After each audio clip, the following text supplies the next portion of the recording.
नमस्कार दोस्तों, स्वागत है आपका आज के मुख्य समाचार में। सबसे पहले और सबसे बड़ी खबर में हम आपको बताएंगे कि लोकसभा चुनाव से पहले पूरे देश में लागू हो जाएगा सीएए।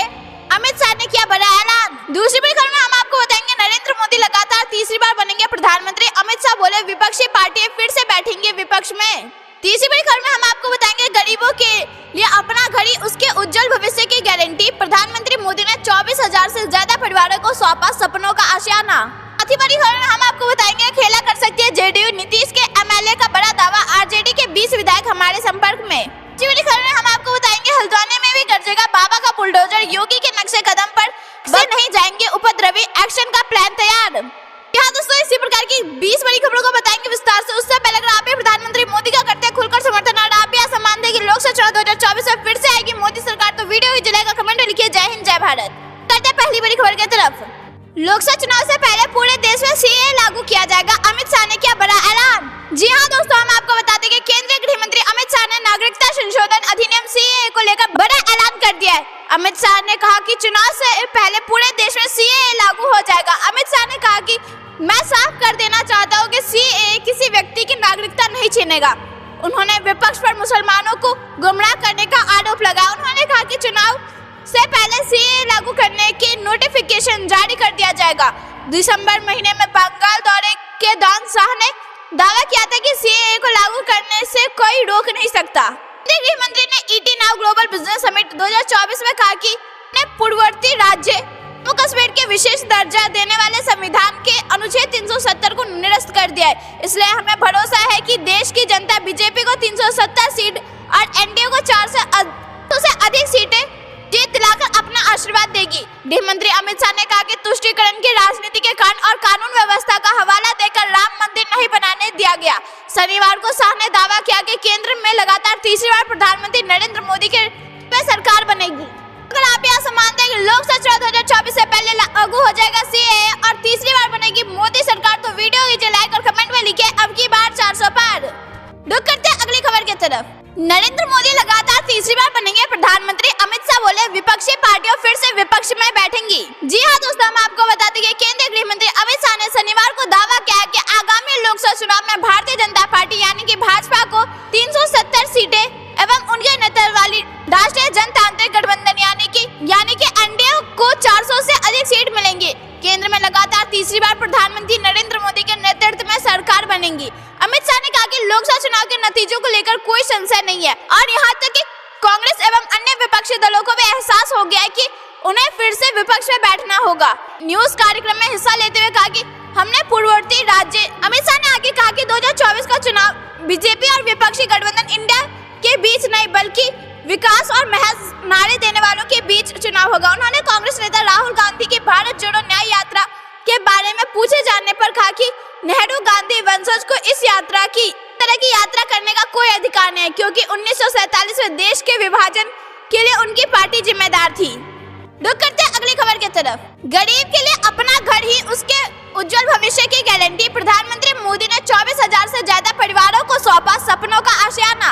जी हाँ दोस्तों, हम आपको बता दें कि प्रधानमंत्री मोदी ने वीडियो कॉन्फ्रेंसिंग के जरिए प्रधानमंत्री आवास योजना ग्रामीण एवं अन्य आवास योजना के अंतर्गत 24,184 घरों को ई लोकार्पण किया। ये आवास 1,411 करोड़ की लागत से बने हैं। प्रधानमंत्री मोदी ने कहा कि आज जिन परिवारों को उनका नया घर मिला है उन सब परिवारजनों को मेरी तरफ से बहुत बहुत बधाई और शुभकामनाएं। जब ऐसे काम होते हैं तो अभी देश कहता है मोदी की गारंटी यानी गारंटी पूरी होने की गारंटी। प्रधानमंत्री मोदी ने इस दौरान कहा कि अभी पिछले महीने ही मुझे वाइब्रेंट गुजरात समिट में आने का मौका मिला था। वाइब्रेंट गुजरात के 20 साल पूरे हो चुके हैं। इस बार का आयोजन भी आपने बहुत शानदार तरीके से किया। ये गुजरात और देश के लिए निवेश के लिहाज से बहुत बेहतर कार्यक्रम था। तो अगर आपको भी प्रधानमंत्री मोदी के गारंटी पर भरोसा और आप भी सम्मान देंगे लोकसभा चुनाव 2024 से प्रधानमंत्री मोदी को मिलेगा सबका साथ और सबका विश्वास, तो वीडियो ही जलाएगा, कमेंट में लिखिए जय हिंद जय भारत। रुक करते हैं अगली खबर की तरफ। खेला कर सकती है जेडीयू, नीतीश के एमएलए का बड़ा दावा, आरजेडी के 20 विधायक हमारे संपर्क में। जी हाँ दोस्तों, हम आपको बता दें कि बिहार में सियासत की सरगर्मी इन दिनों चरम पर है। 12 फरवरी को विधानमंडल का सत्र शुरू होने वाला है। इसी में नीतीश कुमार की सरकार को अपना फ्लोर टेस्ट पास करना है। उससे पहले आरजेडी के विधानसभा स्पीकर अवध बिहारी चौधरी को पद से हटाने के लिए एनडीए कृत संकल्प है। महागठबंधन के दल फ्लोर टेस्ट के दौरान बड़ा सियासी खेल का दावा कर रहे हैं, तो जेडीयू, बीजेपी और एनडीए के घटक उनके दावों के हवा में निकालने लगे। सभी दल अपने विपक्षी दलों में टूटकर दावा कर रहे हैं। इसमें जेडीयू के विधायक पंकज मिश्रा ने बड़ा बयान देकर माहौल को गर्म कर दिया है। मंत्री श्रवण कुमार के पटना स्थित आवास पर जेडीयू विधायक दल की बैठक में पहुंचे सीतामढ़ी विधायक पंकज मिश्रा ने कहा कि आरजेडी के 20 विधायक उनके संपर्क में। उन्होंने कहा कि सारा खेल खत्म हो जाएगा, कोई खेल नहीं होने वाला। पत्रकारों ने पंकज मिश्रा से इस दावे के आधार पूछा तो उन्होंने बताया कि आरजेडी के विधायक डरे हुए, उन्हें विश्वास हो गया है कि 2025 में वे बेरोजगार होने वाले, क्योंकि विधानसभा चुनाव आरजेडी जीतते हुए कभी नहीं जीतेंगे। जनता आरजेडी के साथ नहीं है। वजह है कि उनके 20 एमएलए लगातार हमारे संपर्क में। और अगर आप यह ऐसा मानते हैं कि लोकसभा चुनाव 2024 तक ये 20 विधायक हो जाएंगे एनडीए में शामिल, तो वीडियो को ही लाइक और कमेंट में लिखिए जय हिंद जय भारत। रुक करते हैं अगली खबर की तरफ। हल्द्वानी में भी गरजेगा बाबा का बुलडोजर, योगी के नक्शे कदम पर बक्से नहीं जाएंगे उपद्रवी, एक्शन का प्लान। जी हाँ दोस्तों, हम आपको बता दें कि उत्तराखंड की सरगर्मी में उबाल है। देवभूमि की शांत वादियां सुलग उठी है।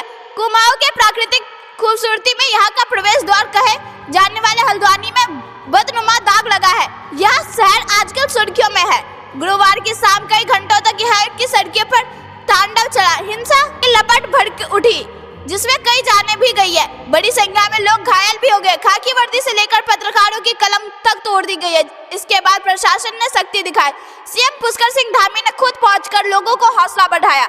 अब सख्त रवैये की तैयारी है। पड़ोसी राज्य उत्तर प्रदेश में मुख्यमंत्री योगी आदित्यनाथ ने बुलडोजर चलाकर जो नजीर पेश की है, उसी फॉर्मूले को अब धामी सरकार हल्द्वानी में भी लागू करने की तैयारी में है। उत्तराखंड की धामी सरकार ने हल्द्वानी हिंसा को लेकर अपने इरादे जाहिर कर दिए हैं। आरोपियों की पहचान चालू कर दी है। सीसीटीवी फुटेज भी खंगाले जा रहे हैं। माहौल खराब करने के आरोपियों को किसी भी कीमत पर बख्शा नहीं जाएगा। उपद्रवियों पर रासुका लगाने की तैयारी है। यूपी में योगी आदित्यनाथ के बुलडोजर एक्शन से नेताओं ने सबक लिया है।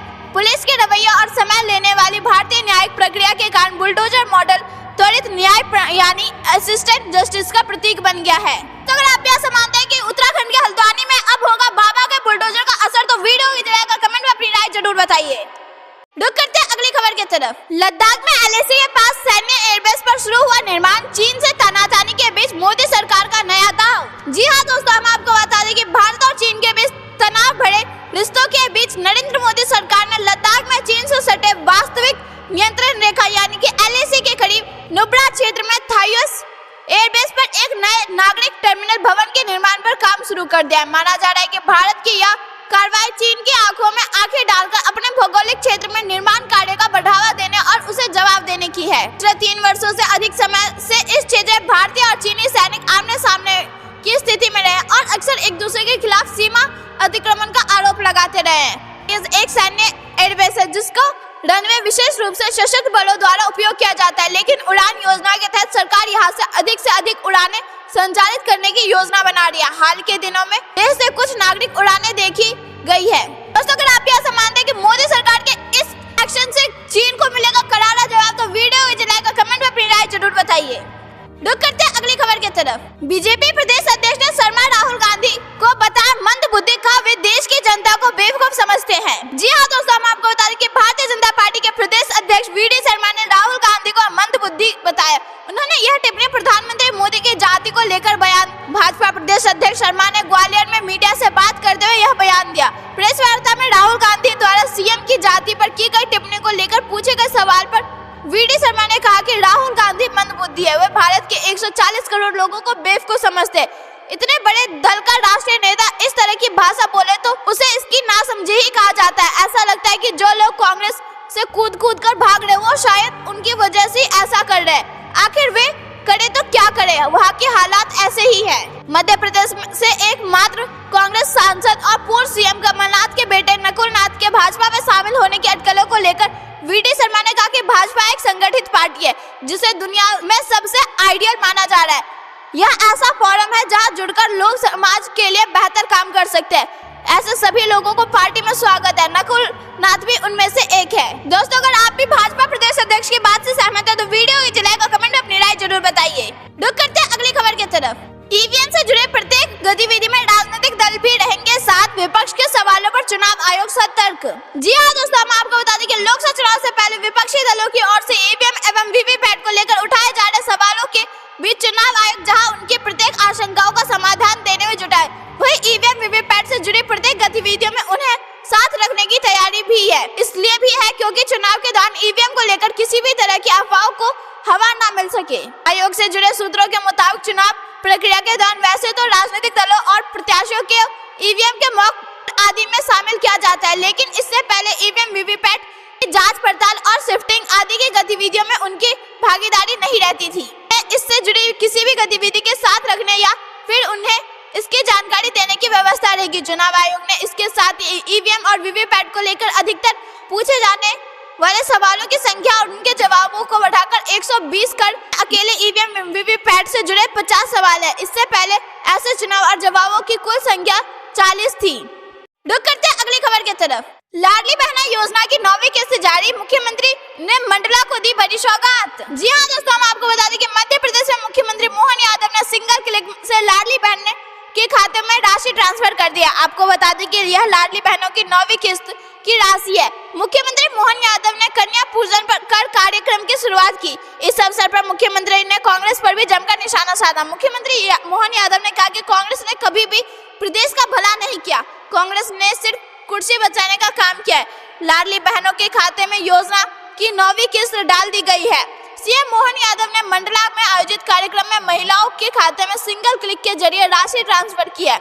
इस दौरान मुख्यमंत्री मोहन यादव ने कहा कि मुझे यह बात की प्रसन्नता है कि आज लाडली बहनों का दिन है। प्रदेश की 1,29,00,000 लाडली बहनों के खाते में 9वीं बार राशि आ रही है। ये पैसा आपके परिवार में खुशियां लेकर जीवन को आनंद से भर देगा। मध्य प्रदेश में शिवराज सरकार ने लाडली बहना योजना शुरू की थी। शिवराज की विरासत को आगे बढ़ाते हुए मुख्यमंत्री मोहन यादव ने 10 जनवरी को पहली किस्त लाडली बहनों के खाते में ट्रांसफर की थी और अब 10 फरवरी को दूसरी किस्त लाडली बहनों के खाते में ट्रांसफर कर दी है। लाडली बहना योजना की राशि महिलाओं के बैंक खाते में तुरंत पहुंच जाती है। कई बार राशि पहुंचने में देरी भी हो जाती है, लेकिन शाम तक सभी महिलाओं के खाते में राशि आ जाती है। दोस्तों, अगर आप यह सम्मान दें कि लोकसभा चुनाव 2024 में महिलाएं होंगी अहम, तो वीडियो को लाइक और कमेंट में अपनी राय जरूर बताइए।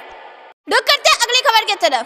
नए भारत का नया इतिहास लिखने की और कदम बढ़ा रहा है देश, भजनलाल शर्मा का बड़ा बयान। जी हाँ दोस्तों, हम आपको बता दें कि राजस्थान के मुख्यमंत्री भजनलाल शर्मा ने शनिवार को कहा कि सकारात्मक ऊर्जा ही जीवन में प्रगति एवं परिवर्तन की संभावनाओं की मार्ग प्रशस्त करती है और प्रधानमंत्री नरेंद्र मोदी की सकारात्मक पहल से हमारा देश नए भारत का नया इतिहास लिखने की और कदम बढ़ रहा है। मुख्यमंत्री भजनलाल शर्मा सिरोही के ब्रह्मा कुमारी संस्थान के स्वर्णिम राजस्थान अभियान के उद्घाटन समारोह को संबोधित कर रहे थे। उन्होंने कहा कि ब्रह्मा कुमारी संस्थान देश के आध्यात्मिक और सांस्कृतिक विरासत को वैश्विक स्तर पर नई ऊंचाई देने में सराहनीय प्रयास कर रहा है। संस्था द्वारा लोगों के स्वास्थ्य, समृद्धि और संस्कृति को बढ़ावा देने के लिए जल जन अभियान और अन्न यानी कि मिलेट्स अभियान तथा गोकुल गांव अर्गिन विकास अभियान की राज्य में आज शुरुआत की जा रही है। सरकारी बयानों के अनुसार मुख्यमंत्री ने लोगों से आह्वान किया कि हम नागरिक होने के कर्तव्यों का एहसास करना चाहिए और अंतिम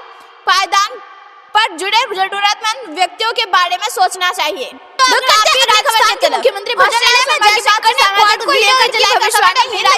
देशों संग भारत की साझेदारी पर भी की बात। जी हाँ दोस्तों, हम आपको बता दें कि ऑस्ट्रेलिया में विदेश मंत्री एस जयशंकर ने शनिवार को कहा कि उन्हें विश्वास है कि समूह की प्रासंगिकता बढ़ेगी और यह क्षेत्रीय तथा क्षेत्र से परे राजनीति एवं जयशंकर ने हिंद महासागर सम्मेलन में ऑस्ट्रेलिया की अपनी समकक्ष पेनी वोंग के साथ एक चर्चा के दौरान यह टिप्पणी की। वह 2 दिवसीय सम्मेलन में भाग लेने के लिए यहाँ आए हुए हैं। भारत, अमेरिका, जापान और ऑस्ट्रेलिया वाले क्वाड समूह के बारे में बात करते हुए जयशंकर ने कहा कि यह समूह प्रमुख शक्तियों की बदलती क्षमता और पूरी दुनिया पर उसके असर का परिणाम है। क्वाड का गठन हिंद प्रशांत क्षेत्र में चीन के आक्रामक रुख से निपटने के लिए 2017 में किया गया था।